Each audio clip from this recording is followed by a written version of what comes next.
தஞ்சையில் செய்தியாளர்களை சந்தித்த பள்ளிக்கல்வித்துறை அமைச்சர் அன்பில் மகேஷ், மகாவிஷ்ணு விவகாரத்தில் சட்டம் தன் கடமையை செய்யும் என்றும், இந்த வழக்கு தொடர்பாக காவல்துறை உரிய விசாரணை நடத்தி நடவடிக்கை எடுக்கும் என்றும் தெரிவித்தார்.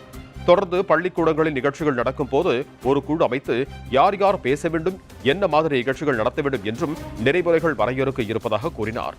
மேலும் விரைவில் அதற்கான கமிட்டி அமைக்கப்படும் என அன்பில் மகேஷ் உறுதியளித்தார். அவர் மேல தப்பா இல்லையா அப்படிங்கிறது எந்த விதமான நடவடிக்கை சட்டம் தன் கடமையை செய்யணும். முதலமைச்சர் ஏற்கனவே சொல்லியிருக்காங்க, இதுக்குன்னு ஒரு கைட்லைன்ஸ் நம்ம வரையறுக்கணும். ஏன்னா இங்கே ஒன்றும் அங்கேண்டுமா எப்பயாச்சும் இந்த மாதிரி நடந்தும்போது மிகப்பெரிய ஒரு இஷ்யூ ஆகிடும்போது நம்மளை பொறுத்த வரைக்கும் இந்த சாதி மதம் பார்க்காத ஒரு ஸ்டேட்டாக, ஒரு அமைதியான ஒரு ஸ்டேட்டாக நம்ம இருக்கும்போது இந்த மாதிரியான ஒரு மூட நம்பிக்கையை தூண்டுகின்ற விதத்தில் சொல்கிறது எந்த விதத்தில் நம்ம ஏற்றுக்கொள்ள முடியாது. நேற்று ஆசிரியர் கூட ரொம்ப அழகாக ஒரு அறிக்கை விட்டுருக்கிறாரு. நம்முடைய நம்முடைய கான்ஸ்டியூஷன்லேயே அது சொல்லியிருக்கு. 51 AH பிரிவிலே சொல்லியிருக்கின்றது. ஒரு அறிவு சார்ந்த சமுதாயத்தை நாம் உருவாக்க வேண்டியது நம்ம மிகப்பெரிய கடமை. ஒவ்வொரு குடிமகனும் அறிவு சார்ந்து சிந்திக்க வேண்டும் அப்படிங்கிறது நம்முடைய கான்ஸ்டியூஷனில் இருக்கிறது. நாங்கள் இனி இந்த மாதிரி பள்ளிக்கூடத்தில் நடக்கும்பொழுது ஒரு கைட்லைன்ஸோட யார் யார் பேசணும், எந்த விதமான நிகழ்ச்சிகள் நடத்தப்பட வேண்டும், அதற்கு என்ன விதிமுறைகள் என்பதை நாங்கள் வரையறுக்க இருக்கின்றோம் என்று சொல்ல மிக விரைவில் அதுக்கான கமிட்டியை நாங்கள் போட்டு அதுக்கு